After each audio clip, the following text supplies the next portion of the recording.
fellow travelers. Patch 3.4 changed floors 11 and 12, and I'm here to share with you some tips about them. A couple of quick notes before we begin. Among other changes, in Abyss, top-tier eremites now summon their spirits as soon as they appear. Remember that eremites have decent resistance buff and insane poise and weight while their pets are alive. Pets are weak to their respective elements, and as soon as you kill them, eremites lose more than a third of their current HP, get stunned, and get resistance debuff to the same element for 10 seconds. So now it's much better to just focus their pets first. Abyss also includes new type of enemies, consecrated beasts. They start the fight in their enhanced state, gaining 30% of additional resistance to everything and double of that amount to their respective elements. Each of the beasts has one specific attack, after which power that flows through them materializes, forming a shard. If you quickly destroy this shard with either one hit of the same element or 6 hits of any other elements and then hit the beast with any attack, they lose 15% of their maximum HP, become paralyzed and won't re-enter their enhanced state again, getting back to standard resistance values.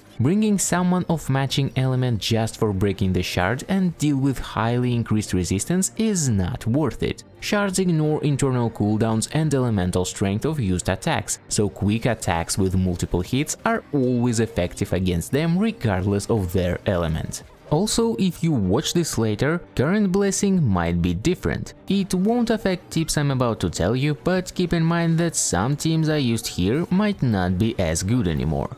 With that covered, let's get to the new floors. Floor 11 now increases your Dendro damage. Pretty straightforward buff, but keep in mind that it works for spread reaction, yet doesn't affect Bloom, Hyper Bloom or Burgeon damage. In Chamber 1 we have to protect a monolith, so as long as you force enemies to fight you, distract them with taunts or prevent them from attacking with freeze or crowd control, you can clear it at pretty much any power level. But when it comes to dealing with enemies, I already explained that Geo works better for Stone Enchanter, plus all humans have reduced physical resistance. Meanwhile, Big Churls have increased physical resistance and Lava Churl also has much more electro resistance. Remember that Pyro, Cryo or Dendro work best for breaking its shield.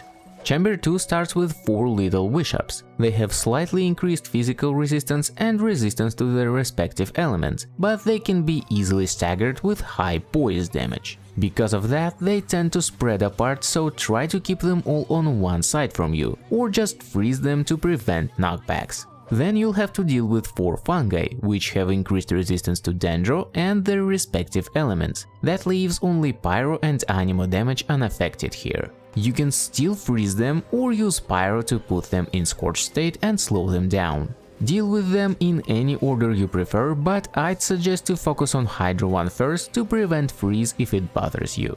Second half starts with Abyss Herald. His main feature is Hydro Shield, and Dendro is the best at dealing with it. Second best option is Cryo. It's weaker, but it also freezes the Herald, so rely on those to save some time. While Herald is shielded, 2 of his attacks also increase cooldowns of your abilities if they hit you, so if you rely on them to apply elements, care to dodge. Next we have to fight a consecrated serpent, and I've already explained how they work in the beginning, so you should handle a one-on-one fight. Slimes in Chamber 3 are immune to their respective elements, but Cryo benefits against each of them. Also, swirling them into each other is fun. Samurais tend to dash around a lot, so either bring some crowd control and freeze teams to prevent that, or simply stick to ranged combat. The main time save here is to kill both Kairagi at the same time. Otherwise, if you kill one of them, the other one restores HP and buffs himself, becoming immune to control. Using heavy hitting AoE as a finishing blow or freeze to win extra time will help you with that.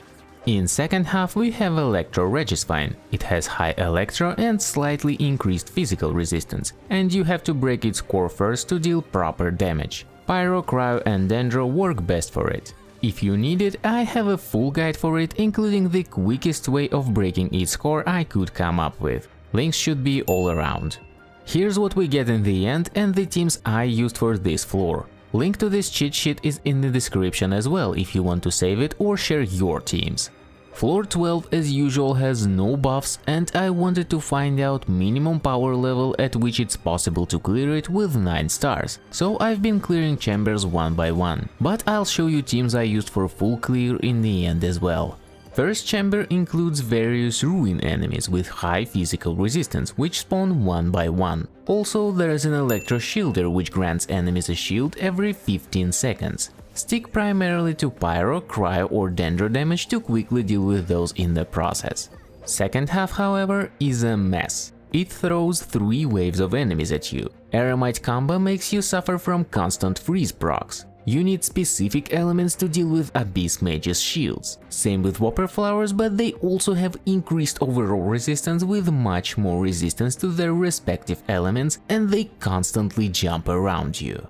Now my solution to all of that is, guess what? Using a freeze team. It's great against Eremite elites, it prevents Whopper Flowers from jumping around, and it's not that bad against Cryo 1 if you focus more on Hydro damage. Cryo counters Electro Shield and Hydro counters Pyro 1, and to deal with Cryo Shield we simply swirl Pyro and Electro ones into it with Animo character. Easy. When it comes to execution, the first thing you need to do is to run away. This forces Whopper Flowers to gather around you. Same with Abyss Mages. And for the final wave you can come back since Eremites fight in melee and will come closer anyway. These were the teams I used, mainly because I've been working on Cookie for the last few weeks, and by adding more Dendro, we can also benefit from resistance reductions from current blessing and boost Hyper Bloom damage even further.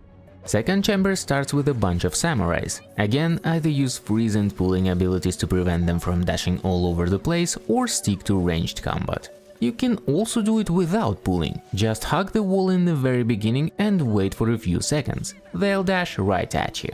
Now that was the easy part. Fighting Consecrated Beasts duo is much worse. They're huge, hit like a truck, and can't be staggered. In order to survive this mess, either use shields or healing, stick to ranged combat, freeze them and circle around to get away from their attacks, or just play it safe.